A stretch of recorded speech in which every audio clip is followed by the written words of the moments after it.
สุขเจริญพรต่อญาติต่อโยมท่านผู้ฟังทั้งหลายทุกท่านทุกคนมาพบมาปะกันอีกเช่นเคยเป็นประจำทุกวันในเวลาเดียวกันนี้และก็ทางสถานีวิทยุแห่งนี้รายการปกิณกะแห่งธรรมะสเพหิระต้องขอบคุณขอบใจต่อญาติต่อโยม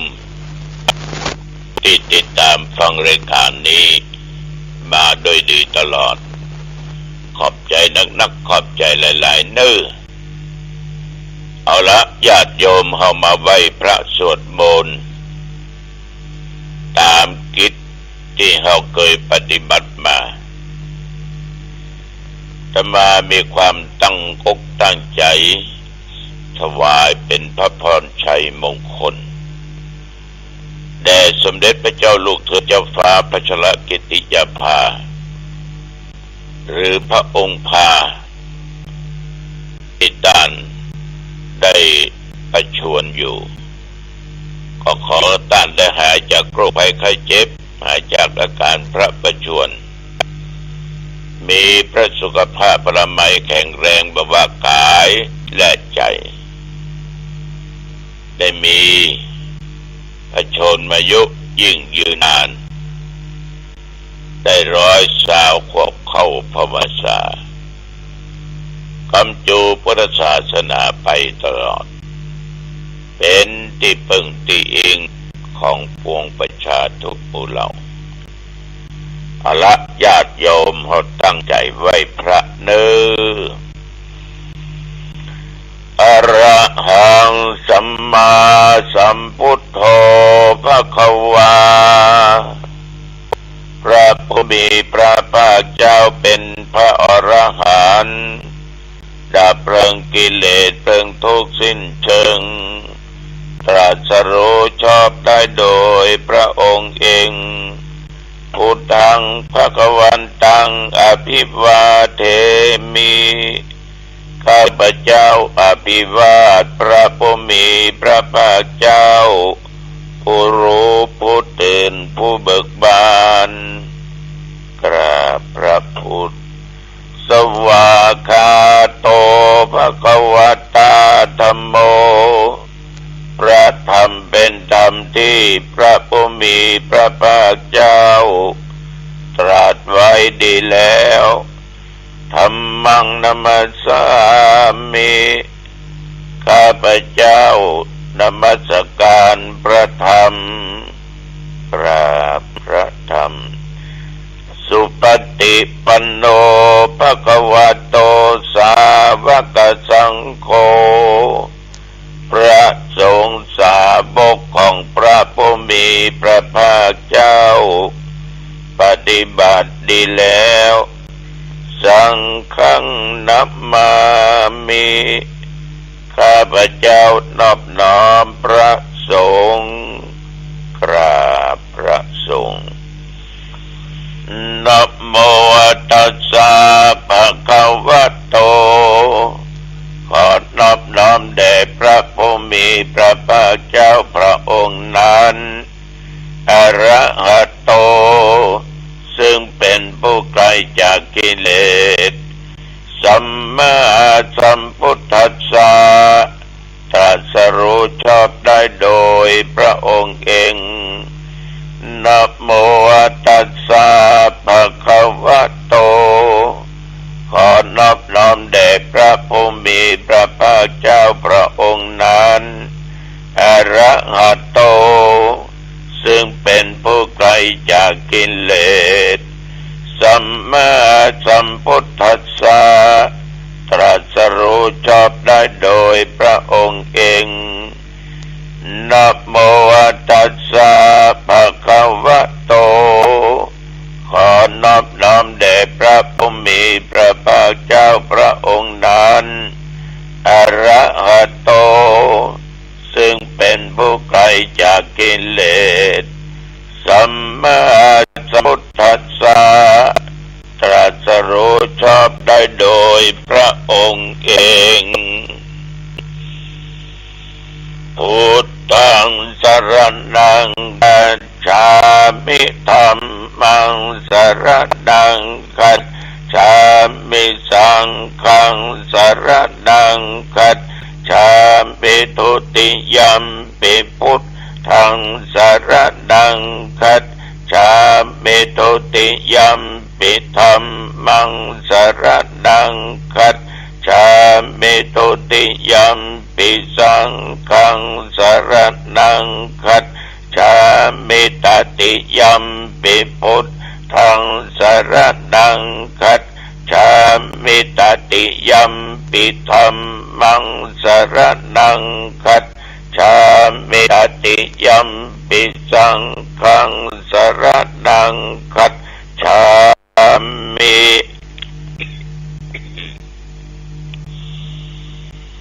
ยะโตหังปะเกเนอะเลยะยะชาติยะจาโตนะปิชานะมิสันจิจาปานังทิวิตาโวโรเปตาเตนะสัจเจนะโสติเตโหตุโสติกัปปัสสะโพชังโคสติสังฆาโตธัมมานังวิจโยตถาวิริยัมปิติปัสสัทธิโพชังคาจะตถาปะเรสัมมาตุเปกะโพชังคาสัตเตเตสัพพทัสสินามุนินาสัมมาทัคขตาภาปิตาภาอุลิกตาสังวัตันเตอภิญญายานิพพานายาจะโพธิยาเอเตนะสัจจวัชเชนะโสติเตโหตุสัพพทาเอกัสสะเมฆมะเยนะโทโมคัลลานัญญกัสสะปังกิลันเนตุกิเตติสวาโพชังเกสัตตะเตสัญเยเตจะตังอภินันติตวาโรกามุตติงสุตังคะเนเอเตนะสัจจวัชเชนะโสติเตโหตุสัพพทาเอกทาธัมมราชาปิเกลัญเยนะปิปิริโตยุนตะเตเลนะตัญเยวะพนาเปตัวนัสสะทรังสัมโมติตัวจะอาปัฏฐามหาพุทธาสิทานัสโสเอเตนะสัจจวัชเชนะโสติเตโหตุสัพพทาปะอินาเตจะอาปัฏฐาตินดันดัมเปมะเยสิดังมัคคะอัตตกิเลสาวะปัตตานุปติธัมมตังเอเตนะสัจจวัชเชนะโสติเตโหตุสัพพทาภวตุสัพพมังคลังรักขันตุสัพพเทวตาสัพพพุทธานุภาเวนะสัทธาโสติภวันตุเตภวตุสัพพมังคลังรักขันตุสัพพเทวตาสัพพธัมมานุภาเวนะสัทธาโสติภวันตุเตภวตุสัพพมังคลังรักขันตุสัพพเทวตาสัพพสังฆานุภาเวนะสัทธาโสติภวันตุเต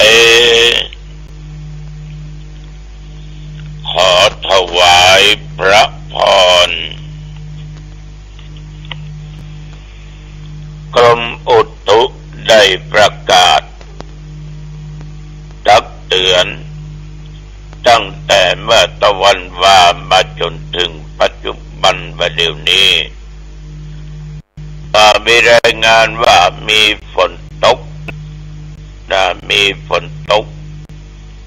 ในตอนบ่ายเล็กน้อยและก็ตอนค่ำตอนคืนอีกเล็กน้อยบ่น้อยสักกำน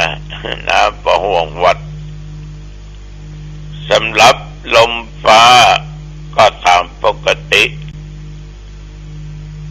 อุณหภูมิปัจจุบันนี้ก็26 องศาพี่น้องญาติโยมท่านพุทธศาสนิกชนทั้งหลายแต่วันนี้ฉันเจ้าแล้วก็ไม่ได้ไปไหนเฮ้ยมีกิจอย่างใดๆที่ออกวัดไปหันเป็นนี่แต่ก็รอญาติโยม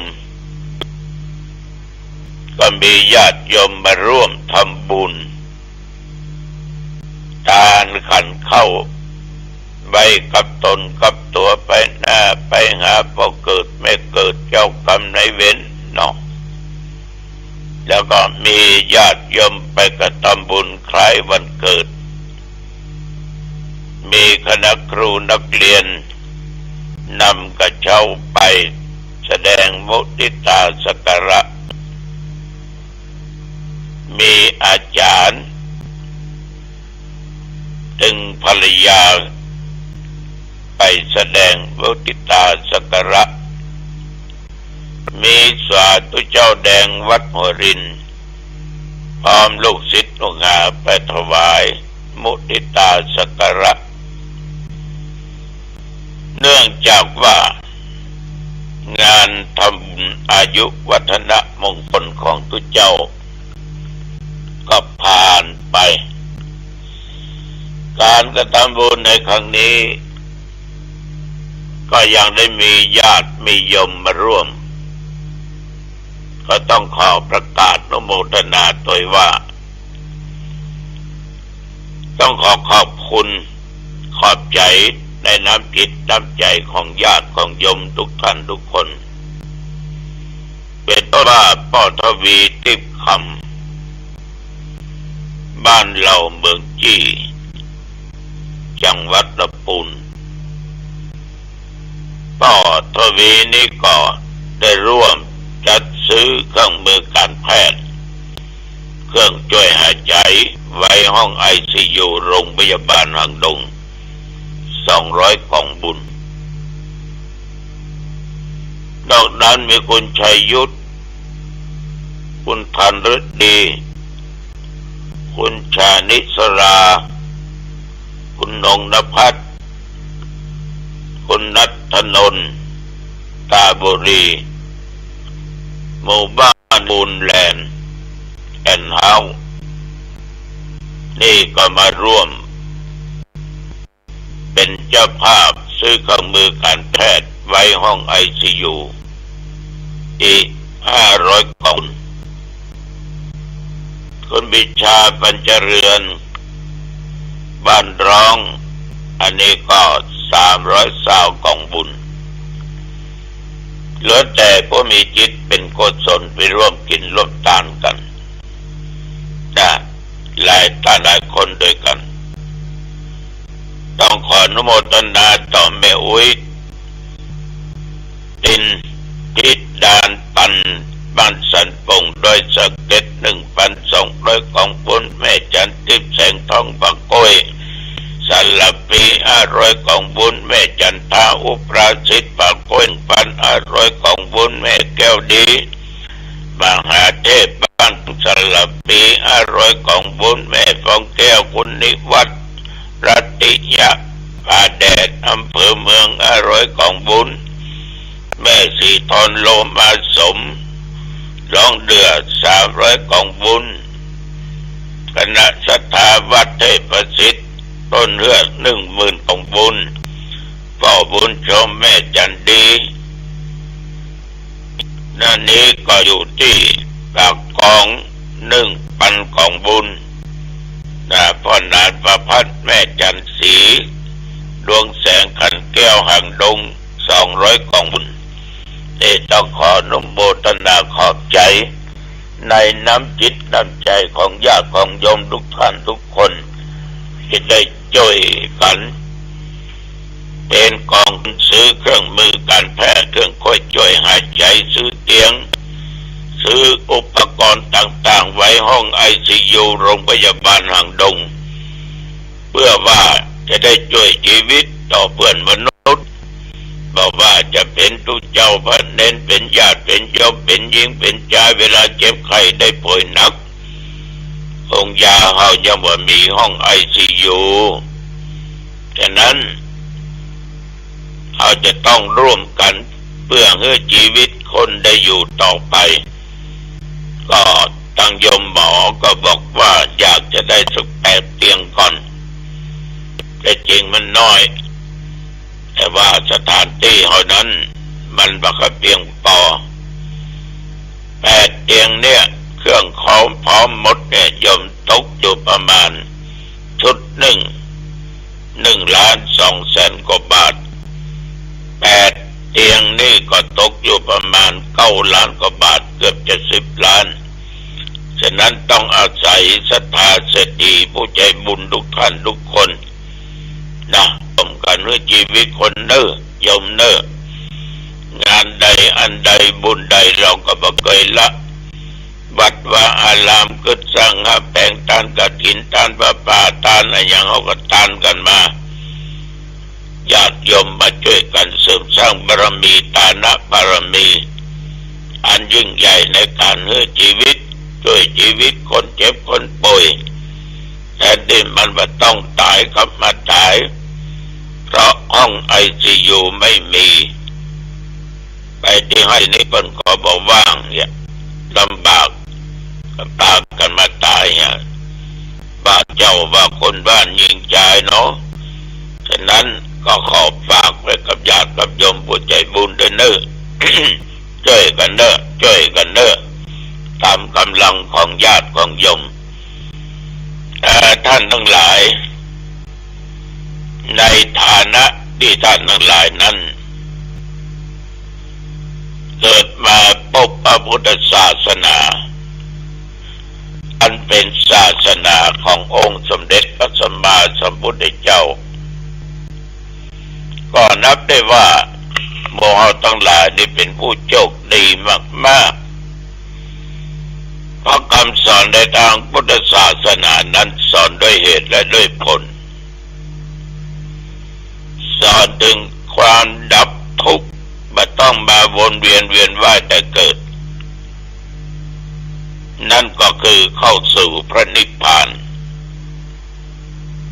ญาติโยมคำสอนของพระพุทธเจ้า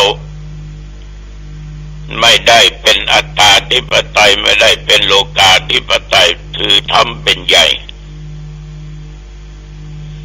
ถือธรรมเป็นใหญ่ใครทำดีก็ได้ดีใครทำไม่ดีก็ได้ไม่ดีฉะนั้นท่านทั้งหลายมีสิ่งหนึ่งที่เราได้ปฏิบัติกันมาฐานะเป็นชาวพุทธก็คือการแสดงตนเป็นพุทธมามกะก็คือการประกาศตัวว่าเป็นผู้ยอมรับนับถือพระพุทธเจ้าเป็นของตัวเองเป็นน้องญาติโยมเอาพระพุทธมาเป็นสรณะที่พึ่งเป็นที่ไว้ที่สาเอาพระธรรมคำสอนของพระมาศึกษามาปฏิบัติเอาพระสงฆ์เป็นสรณะที่พึ่งเพราะพระสงฆ์นั้นท่านก็ศึกษาอยู่ตามพระธรรมวินัยฉะนั้นเราทุกคนจึงเอาพระพุทธเจ้ามาเป็นของตนก็คือการที่เข้าถึงพระพุทธเจ้าเป็นที่พึ่งตลอดชีวิตเป็นการแสดงตนหรือปรากฏว่านับถือพระพุทธศาสนาประจำชีวิตของตัวเองท่านทั้งหลายการแสดงตัวตนเป็นพระอุปัชฌาย์นั้น ดงได้ต่อหน้าพระสงฆ์ก็มีกันอยู่ตลอดส่วนมากเวลาไปอบรมนักเรียนนักศึกษากาบรรยายธรรมะเขาก็มักจะมีการแสดงตัวตนเป็นพุทธมามกะท่านทั้งหลายที่อาตมาได้บอกไปเบื้องต้นว่าเอาทุกคนเกิดมานะโชคดีที่ได้พบพุทธศาสนาของพระพุทธเจ้าโกตมะอาตมาขอฝากไว้เป็นข้อคิดสะกิดใจอย่างหนึ่งว่าเราเนี่ยมีสิ่งที่ประเสริฐที่สูงสุดแล้วเป็นที่ไหว้เป็นที่สาเป็นที่สักการะบูชาฉะนั้นญาติโยมบ้านเรามีพุทธรูปก็ไม่เป็นไรเราก็กราบไหว้บูชาพระพุทธเจ้าบินหน้าไปทิศไหนทิศใดก็เจอพุทธรูปทั้งนั้นญาติโยมตั้งแต่หลายบางคนก็น้อยมองใจว่ามีพุทธรูปพระพุทธรูปเป็นเพียงตัวแทนเป็นรูปธรรมที่เฮานั้นได้หูได้หันแต่ถ้าเฮามีเอาเวลากราบก็นึกถึงพระพุทธเจ้าพุทธังสรณังคัจฉามิเอาพระพุทธเป็นสรณะที่พึ่งธัมมังสรณังคัจฉามิสังฆังสรณังคัจฉามิแม้แต่ครั้งแรกแล้วก็ตุติยัมตติยัมครั้งที่สองครั้งที่สามญาติโยมก็ได้ชื่อว่าเอาทุกคนนั้นเป็นชาวพุทธบางสิ่งบางอย่างนั้นท่านทั้งหลายจะต้องเรียนรู้จะต้องศึกษาบางครั้งบางเตื้อเวลาไปนั่งอู้นั่งจาสนทนากับญาติกับโยมที่เพิ่นนับถือศาสนาอื่นๆเป็นสิทธิของเพิ่นเวลาเพิ่นมาท่องมาถามตอบว่าได้เสียยี่ห้อเนอะเสียยี่ห้อถ้ายกตัวอย่างเช่นว่าพระพุทธเจ้าของท่านนั้นเป็นลูกเต้าเหล่าไผ่มีหลักฐานมีแต่ว่าเกิดที่ไหนเมืองใดเนี่ยเขาก็น่าจะเรียนรู้ประวัติความเป็นมาของพระพุทธเจ้าเป็นลูกของพระสุตโตตนะพระนางสิริมหามายาอยู่ประเทศอินเดียสมัยนั้นก็กรุงกบิลพัสแม่เป็นคนกรุงเทวทหนครพุทธเจ้านี่ชื่อเดิมว่าเจ้าชายสิทธัตถะก็ไปแม่ก็บางคนก็มาได้แกว่งหัวลุกลิกฉะนั้นญาติโยมเมื่อเอาพระพุทธพระธรรมพระสงฆ์เป็นสรณะที่พึ่งเราก็ต้องหูบาคุณแห่งพระรัตนตรัยมันมีขนาดไหนถ้าเราสวดมนต์กันพระพุทธเจ้าตรัสรู้เองโดยชอบโดยมีไผมาเสื่อมมาสอนนี่เป็นพระปัญญาคุณพระพุทธเจ้าทำงานช่วยเหลือประชาชนพุทธบริษัทนำเอาธรรมะออกเผยแพร่เพราะว่าไกลๆตกสารทิศพระองค์ประทรงเห็นแก่ความเด่นเลยไม่ละคิดจะช่วยให้ชาวโลกทั้งหลายพ้นจากทุกข์ในวัฏสงสารสอนเรื่องศีลเรื่องธรรมเรื่องศีลเรื่องทานเรื่องการปฏิบัติเนี่ยอันนี้ก็เป็นคุณของพระธรรมแล้วพระสงฆ์ท่านทั้งหลายก็เข้ามาบวชมาศึกษาห้ามเรียนพระธรรมวินัยตั้งอยู่ในพระธรรมวินัยก็นำเอาสิ่งดีๆเหล่านี้คือธรรมะ มามาจามาเทศนาแก่ญาติแก่โยมได้รู้ว่าอันไหนเป็นบุญอันไหนเป็นบาปมันก็นับได้ว่าพระสงฆ์ก็มีพระคุณเป็นอย่างมากฉะนั้นท่านทั้งหลายในฐานะเป็นชาวพุทธเป็นพุทธมามกะจะต้องศึกษาจะต้องเรียนรู้นะในคำสอนของพระพุทธองค์เราจะได้รู้ว่าอันใดผิดอันใดถูกอันใดเป็นบุญได้เป็นบาปเมื่อเอาหูอย่างนี้ก็ขอละบาปแล้วหาบุญเนอะละบาปหาบุญทำดีที่สุดถ้ามีเทพเจ้าที่ไหนช่วยเราได้นอกจากตัวของตัวเราเองเท่านั้นอายุวันโนสุขังวะ